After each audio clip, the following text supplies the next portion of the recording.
મેં આજની પ્રશ્નોત્તરીમાં મારો પ્રશ્ન નંબર 10માં પૂછેલું કે ગીર સોમનાથ જિલ્લો અને અમરેલી જિલ્લામાં કુપોષિત બાળકોની સંખ્યા કેટલી છે, ત્યારે મંત્રીશ્રી દ્વારા રાઇટિંગમાં જણાવવામાં આવ્યું કે એ સંખ્યા 10,907 છે ગીર સોમનાથ જિલ્લામાં, અને 1190 જે કુપોષિત બાળકો છે એનો ઘટાડો થયો છે, એટલે કુપોષિત બાળકો 9,717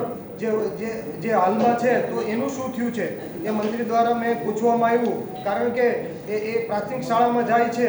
તો ત્યાં તો પૌષ્ટિક આહારનો કંઈ વ્યવસ્થા થતી નથી. તો સરકાર દ્વારા ખાલી આંકડાઓ ઓન પેપર બતાડવામાં આવે છે, પણ બાકીનું સરકાર દ્વારા એ જ બતાડવામાં આવે છે કે અમે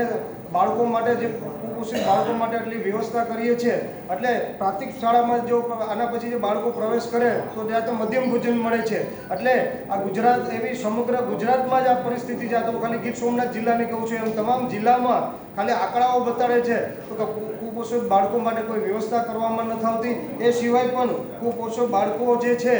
જે આંગણવાડીમાં જે પ્રવેશ લેતા હોય છે એની જ સંખ્યા ગણવામાં આવતી હોય છે. સમજી લીધું કે ગરીબ શ્રમિકોના બાળકો જે હોય છે એની તો એ વધારે પૂરતું કુપોષિત હોય છે, અને તેના મા બાપ છે એ રોજગારી માટે અલગ અલગ રહેઠાણો બદલતા હોય છે, જેના કારણે તેને આંગણવાડીમાં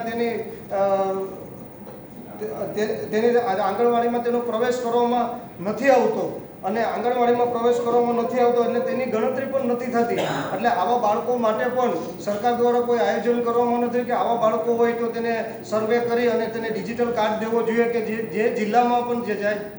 ત્યાં જાય ત્યાં તેને પોષિત આહાર મળે. આ કાર્ડના આધાર ઉપર એ આંગણવાડીમાં પોષિત આહાર મળી શકે અને પ્રવેશ મળી શકે. એટલે સરકાર દ્વારા ખોટી મોટી વાતો કરવા દેવા આવેલી છે મંત્રી દ્વારા, અને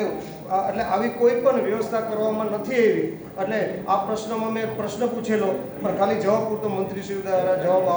આપવામાં આવ્યો, પણ આ બજેટમાં પણ આવું કોઈ પણ આયોજન નથી કરવામાં આવેલું કે જે બાકીના બાળકો છે તો